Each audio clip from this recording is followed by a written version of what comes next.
Baylor football only has one thing in mind for 2025.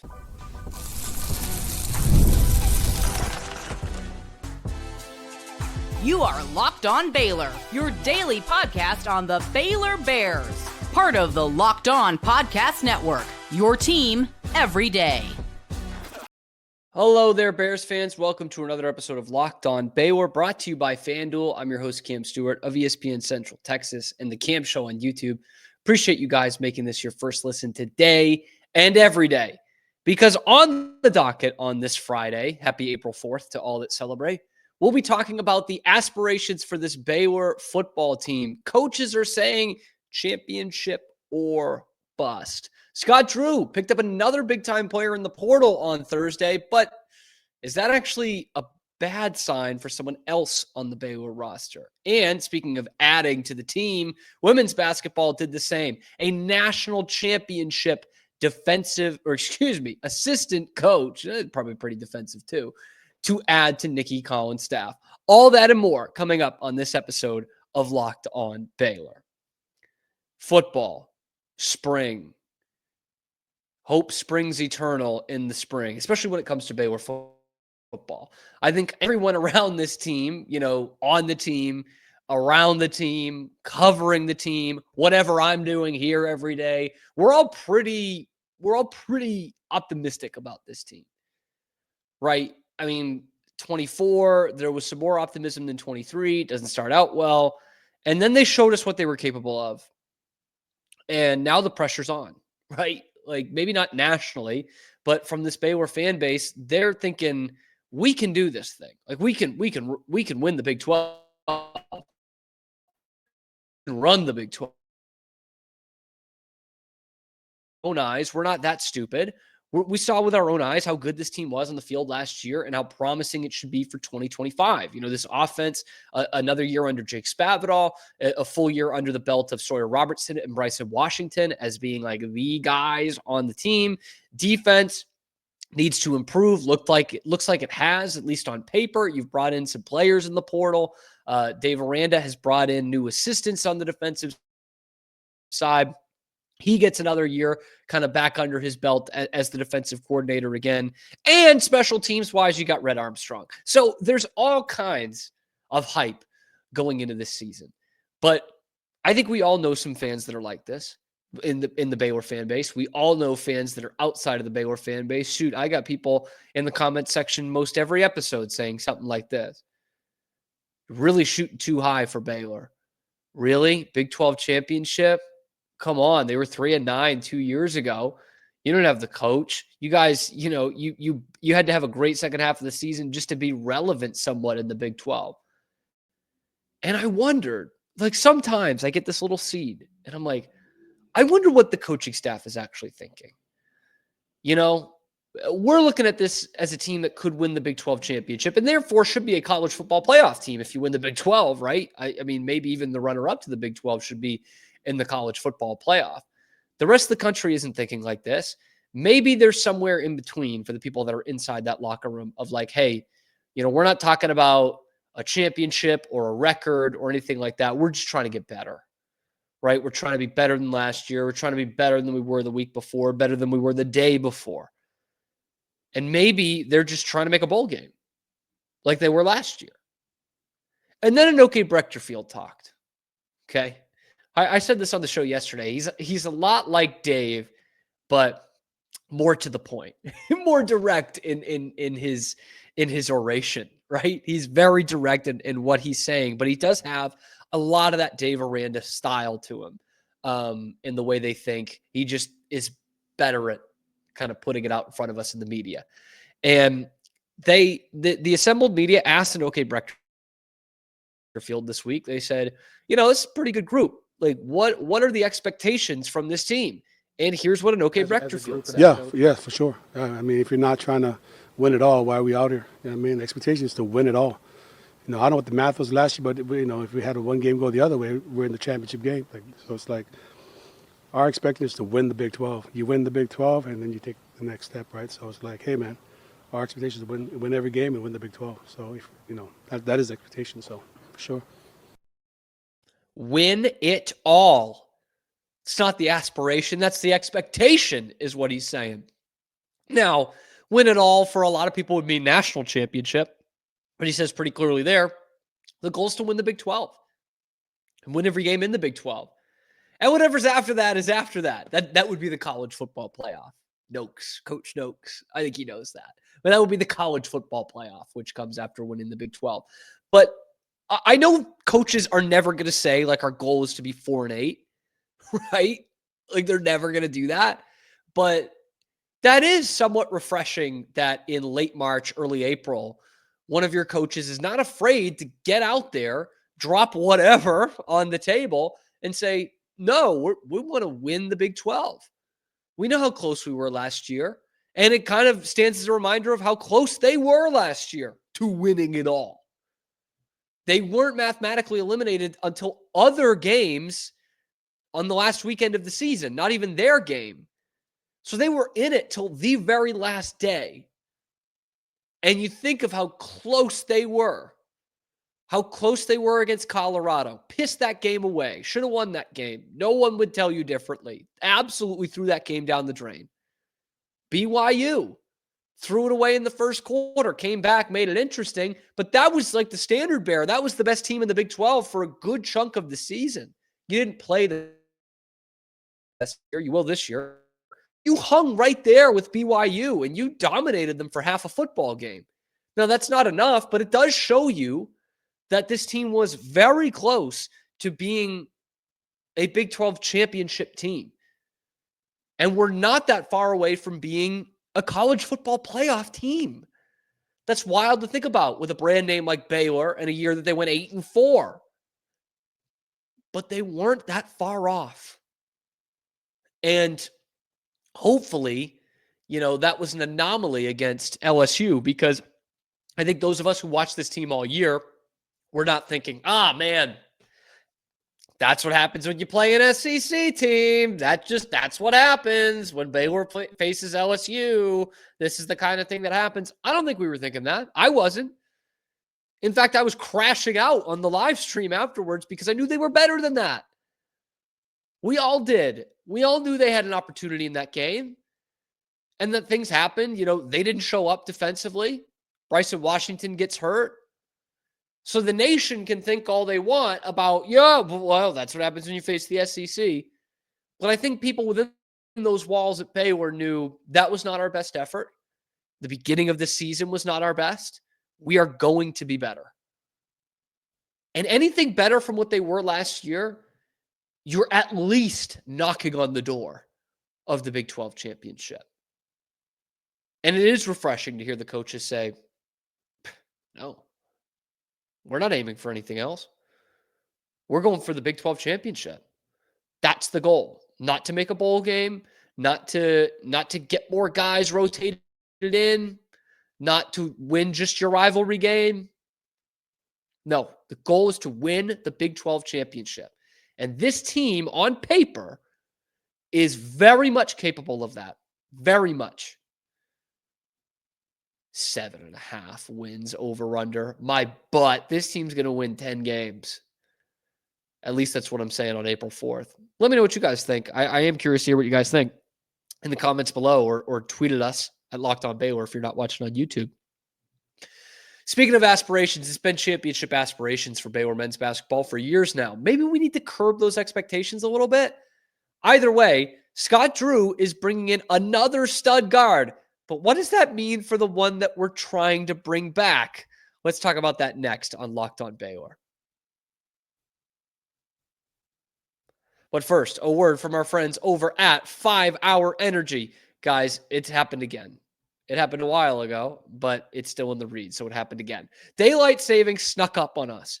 And if you're feeling that lost hour of sleep, 5 Hour Energy has your back. The extra sunshine means more time for fun, but sometimes you need a little bit of a boost to power through. All right, whether you're staying up late watching your favorite team, squeezing in a round of golf after work, or just trying to keep up with your busy day. I mean, that's enough, right? 5 Hour Energy gives you that quick, refreshing pick-me-up whenever you need it. Whether I'm at a game or I'm traveling, 5-Hour Energy is easy to grab and keeps me feeling refreshed. So head to 5hourenergy.com to find over 15 flavors to choose from, including watermelon, blue raspberry, and peach mango. Perfect one. You could build your own 12-pack or 24-pack delivered right to your door. Need one now? I could use one. Grab a 5-Hour Energy shot at your local grocery or convenience store. They're everywhere. Stock up today and stay energized with 5-Hour Energy. Scott Drew's Portland. Boy, is he Portland.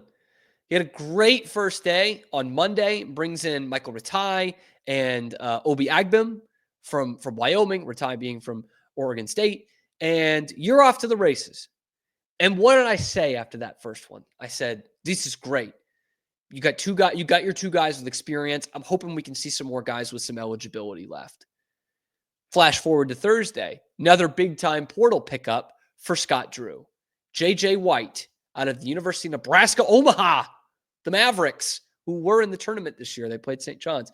J.J. White comes in, senior, averaged almost 14 points a game and 4 assists a game last year, shot basically 50% from the floor, 44% from three, and was instrumental in getting the Mavs to the playoffs last year, to the NCAA tournament last year where they lost to St. John's. He had a good game in that game against St. John's. By the way, he was kind of fast and loose with the basketball a little bit, but he did play 29 minutes, scored 15 points, 5 assists, 4 turnovers. But this guy comes in as a point guard with a ton of experience. He's a senior. Not exactly what we were looking for there, but let's get back to that in a second. You don't want to pass up talent for eligibility. You look at J.J. White's stats, and what jumps out to me and what jumped out to the nation this year, and Nebraska Omaha specifically, is that 3-point number that I talked about. 35% his freshman year. Okay. Decent shooter out there, not a high volume. The next year, same volume, about 2 threes a game. And he goes down to 28%. Now that's like Bull Durham, right? That's a shot here or there that rims out, right? Remember what Kevin Costner said in Bull Durham? That's 1 flare a week. But then that jumps right back up.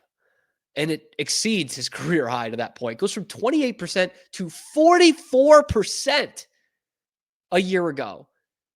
And he had 19 threes that were 25 feet or deeper. The kid can hit it from everywhere. This is a good pickup. This is another guard who averages in double figures and was a big part of a tournament team this past year. But there is a caveat to this. If you watch J.J. White's highlight film, first off, you're going to see a lot of twos. It's not just all threes. It takes 4.5 a game from 3-point land, but most of his shots are twos. It takes 9 twos a game. But what you see when you watch that highlight tape, the first name that popped into my head, you guys know I'm always looking for comps, just play style comps when I'm looking at these guys. The first name that popped into my head watching J.J. White's hoop mixtape, Robert Wright. Rob Wright's not the 3-point shooter that J.J. White is, but inside the arc, they're the same player. They're the same height. They're ball dominant. They're both great finishers at the rim, acrobatic finishers at the rim. They play the same way. So here's the double-edged sword. And neither side of the sword is good. He's a good player, but he does not come in with the eligibility that you're looking for. 1 year. He's going to come in with 1 year of eligibility. And it's now the second point guard you've gotten out of the portal. Am I missing something, or is this the writing on the wall? I don't want to manifest this. I don't want Rob Wright going anywhere. I want him being the starting point guard for the Baylor Bears next year. But you've just gotten 2 point guards out of the portal this week. And one of them plays exactly like Rob Wright. Exactly like him. With a better three-point shot. Obi Agbim is a point guard. You can play him off the ball. He's that gifted offensively and scoring, I should say. But J.J. White, you watch this guy, you're like, that's a point guard. Maybe you can move him off it the way you did Jaden Nunn because you knew there was a good shooter in Jaden Nunn. But look at the year Jaden Nunn had this year. I'm getting worried. I'm getting worried that this is now a contingency plan to fill in for Rob Wright. Again, we have not heard anything from Rob. I don't know of any rumors, back channels or anything. I'm not trying to report something. But as I've said on the show before, it would not stun me if he is going to look at all avenues. And that's the NBA draft and the transfer portal. Like, I don't know the exact numbers, but he came in on a pretty big budget compared to some of the other players on this team last year in terms of NIL. So he could well be searching for another deal out there. He has that right. Absolutely. No pun intended. Rob Wright has that right. But the most damning part is the two talented players you brought in this week at the guard position. Right? I don't want, this is not like a knock of like, how can you bring this guy in, JJ White? Because I think he comes in and he's going to be a player. He's going to be an impact player for them. He fills a need that they have in three-point shooting. And maybe that's what Scott Drew is looking at. Maybe he's not thinking of it as a Rob Wright replacement. And maybe he's just thinking of it as a guy who comes in and shoots over 40% from three. Agbim does it. And JJ White does it. They both shoot around 43, 44% from three, which is outstanding. Outstanding. And a good enough sample size, too, to replace a guy who you thought could be a 40% three-point shooter in Jaden Nunn and one who was a 40% three-point shooter before coming in Jalen Celestine, who, by the way, was also 44% his last year at Cal. So take anything with a grain of salt. 44% might not translate year to year or to a bigger conference, a more competitive conference. It might not. And so maybe that's what he's doing. Maybe that's what he's doing in just filling in, like moneyballing this and filling in the statistics that they lacked this year. But you look at the positions they play, you look at the style in which they play, both Obi Agbim and JJ White, and the ball dominance that they play with, there's only one basketball to go around. And the more they add these kind of guys, the more I worry about Rob Wright's availability for this team next year. Because I think he can be an all Big 12 player. Fran Fraschilla thinks he can be an All-American next year. He said that before this season, by the way. He said if Rob Wright stays the second year, he'll be an All-American. He said that before the 24-25 season. So, and much as some of you might hate Fran, he knows his stuff. He really knows his stuff, and he knows this team and this conference pretty intimately. So, not to fearmonger here, not to be doom and gloom, but there's two guys at Rob Wright's position they brought in this week. That's the long and short of it. And if this is the case and these guys are going to be the players and not Rob Wright, you still got two pretty good players. But the downsides are they might be replacing Rob Wright. And the second one is I'd like to see them start getting some guys with eligibility left after next year. We all know it. We all know that they need to develop. And they need guys, continuity. They need lineup continuity from year to year. They have not had that. The talent is what you need first, but second, you need some continuity. They've brought in talent. They still need to go out and get a handful of guys or more in the portal because they only have one recruit coming in from high school. I'd like to see all the rest of these guys have more than 1 year of eligibility left. Maybe I'm being crazy, but that's what I'm looking for. JJ White, welcome to the squad. I don't mean this to sound too negative. JJ White's a damn good player and fills a need that you have. But I do wonder what that means for Rob Wright and what that means for the rest of the transfer portal haul. Let me know what you guys think it means. Let me know in the comment section below. What do we need to do to keep Rob Wright here? Is this any kind of writing on the wall? Let me know in the comments. Or tweet at us at Locked On Baylor. Be sure to like the video, subscribe to the channel. Only about 50% of you that watch every day are actually subscribed to the channel. We're like the number one source now for Baylor sports content. We're not tied in directly to the university, so you're not getting the company line when it comes to that. So like, subscribe, ring the notification bell to get notified every time we're going live. We are here at least every weekday on YouTube and then wherever you get your podcasts. Speaking of basketball, women's basketball, they're adding a championship pedigree to their bench next to Nikki Collin. We're going to tell you how they're doing that coming up next on Locked On Baylor. FanDuel. They're sponsoring today's video as well. Well, you guys know the NCAA tournament's here. In fact, it's almost over. Anyway, and FanDuel is giving you the chance to get in on the action like never before. Right now, new customers can get $200 in bonus bets when your first $5 bet wins. That's 200 extra bucks to use on everything from the buzzer beaters to who's cutting down the nets in San Antonio this weekend. The thing that I love about it is it's easy and it's fast. So easy, I can use it and I get paid fast. The FanDuel app's simple to use. When I win, I get paid instantly. No waiting around. So visit FanDuel.com and get in on the college hoops action all tournament long. Once again, that is FanDuel.com. The NCAA tournament is here, and so is the Bracket Breakdown. Locked On Podcast Network and Amazon Fire TV channels are teaming up to deliver NCAA tournament coverage like never before. Watch studio shows featuring former players and Locked On's local experts as they guide you through every upset, buzzer beater, and bracket matchup. Stream it all for free on Amazon Fire TV channel. Search Bracket Breakdown to see it all for free. It's your team every day. Running it back here on Locked On Baylor. Women's basketball making an addition to their staff kind of quietly in the night this week. Johnny Harris now comes in as the associate head coach for Nikki Collin and the Baylor women's basketball team. Now, Johnny, she has herself a resume, okay? She has one heck of a resume. She's been at Auburn the last couple of years as the head coach there. Talia Scott now coming to play for the Bears. She would have coached Talia there and would have recruited her to come there in the transfer portal. So that's one thing. But the Auburn team is not the most glistening record as a head coach, but she comes in as an assistant coach, an associate head coach actually.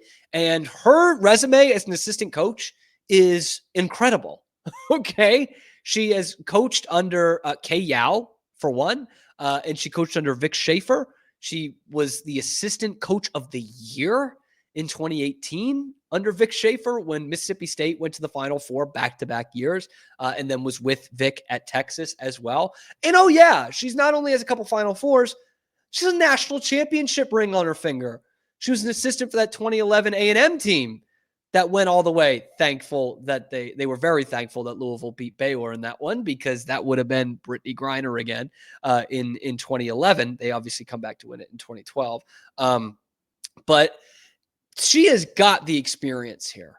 And what was my knock on this team at the end of the season? The game was being sped up when it should have been slowing down. When it came down to crunch time, big moments, championship moments for this team, the game got too fast. It got out of hand for them. And we're not talking about the mulky Baylor teams that are in this every year, that are at least going to the Elite Eight every year, right? That's not the case for this team.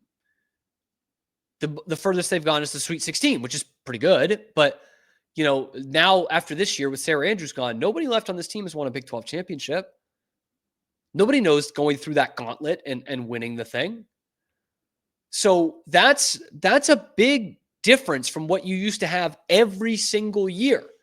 Players and coaches who had been in these moments, who had been in these games, knew how to prepare for them, knew how to improvise, knew how to play in those moments. Right now, you don't have that. You don't have players with championship rings or championship t-shirts. You have a coach who hasn't really done a lot of it. Love Nikki Collin. Think she will win some championships. But it's not like she's got this glistening trophy case right now. You bring in Johnny Harris, and then you have that championship pedigree on the bench right there. As someone who has coached under some legends and been a coach on legendary teams. This is a banger of a move for Baylor women's basketball. Like, this move bangs, okay? It kind of goes under the radar because it's an assistant coach move, and we're focused on head coach moves and the transfer portal. But if this is a portal pickup, it's probably one of the most vital of the season for Baylor women's basketball. Johnny Harris, now a part of the staff. And you can't, There have been all kinds of tributes on Twitter. Tributes, that makes it sound like she died. She didn't. But like people have coached with her on Twitter, just saying this is an incredible opportunity for her and for Baylor. In fact, she said in a statement that Baylor Athletics put out, Johnny Harris did, having the opportunity to work with Coach Nikki Collin and her incredible staff and talented athletes at Baylor is an honor for me. It's a privilege to be part of such a successful and a well-respected program. I'm excited to contribute to the ongoing legacy of excellence that Baylor women's basketball has built. She gets it. She gets it. How about what Nikki Collins said? We're incredibly blessed that Johnny decided to join the Baylor family and will immediately begin working to help keep Baylor women's basketball among the nation's elite. And then she went on to say this: Johnny is first and foremost a winner. She's a national champion and has been on the sideline for multiple Final Fours. She knows what it takes to lead and support young women and challenge them to be their best. She's an elite recruiter and, even more importantly, an elite relationship builder. Bingo! Baylor buzzword. Johnny has had success at every stop in her career, and her experience as the head coach at Auburn will be a major asset to our staff. 27 years of coaching experience, 3 Final Fours, the national championship. Sign me up. Sign me up. Welcome to the family, Johnny Harris. And let's go capture some championships for Baylor women's basketball, because that's the kind of aspirations that we need to have. Should football have those aspirations as well? What about men's basketball in the transfer portal? Let me know in the comment section below, or just tell me what fun weekend plans you have, because I don't have any after this afternoon when I go to opening day at Wrigley Field and cross an item off my bucket list. But other than that, I don't. So let me know in the comments below. Be sure to like and subscribe. Hit that notification bell to get notified every time we're dropping a video on YouTube, and then wherever you get your podcasts. Thank you, guys. Thank you, thank you, thank you from the bottom of my heart for making this your first listen today and every day. Do me this one favor. Have a great weekend. And we'll see you on Monday on Locked On Baylor.